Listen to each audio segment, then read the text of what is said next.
Bismillahirrahmanirrahim. Assalomu alaykum aziz mehmonlar, aziz birodarlar.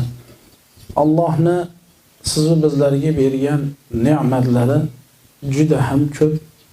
Bergan ne'matlarni Alloh Qur'onda aytgandek sizlar sanab ado qilib oxiriga yetkiza olmaysizlar.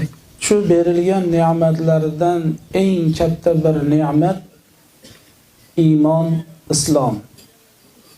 İnson musulmon bo'lishligi, iymoni bo'lishligi eng katta bir ne'mat.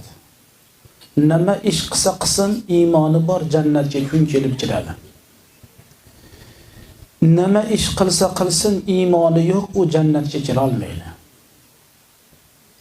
Shuning uchun Payg'ambarimiz sollallohu alayhi va sallam atadruna manil mu'min dedilar. Mu'min kim bilasizlarmi? Qal Allohu va rasuluhu a'lam. Ya Rasululloh, mu'minni kim ekanligini Alloh va Allohning rasuli biladi-da, o'zlari bir yo'chroqlarda ya Rasululloh deganlarda Payg'ambarimiz sollallohu alayhi va sallam allazi la yamutu hatta yamla Allohu masami'ahu mimma yuhibbu. Mu'min shunaqa odam bo'ladiki, dunyoda yaxshi ko'radigan narsalarni hammasini eshitib oxiriga yetmagunga qadar Alloh uni dunyodan jonini olmaydi. Xudo eshitadigan narsalarni hammasini qalbiga solib qo'yadi, qalbiga to'ldirib qo'yadi, hamma ishni eshitadi. Haqiqiy mu'min dunyoda jannatni sifatida eshitar ekan, Qur'oni Karimda eshitar ekan, nimaki amru ma'ruf nahiy anil munkar bo'lsa hammasini eshitib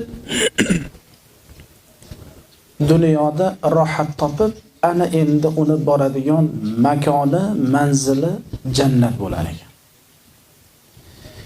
Allohdan shunaqa makoni, manzili jannat bo'ladigan inson bo'lishlikni Xudodan so'rashligimiz kerak.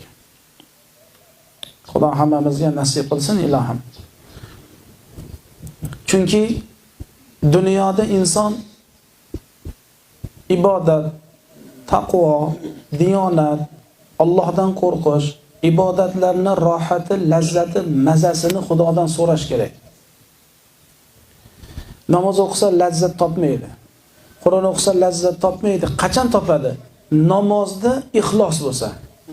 Qur'oni Karim o'qish va eshitishga bo'lgan muhabbat, ixlos bo'lsa, Qur'on o'qib ham, Qur'oni Karimni eshitib ham inson rohat, lazzat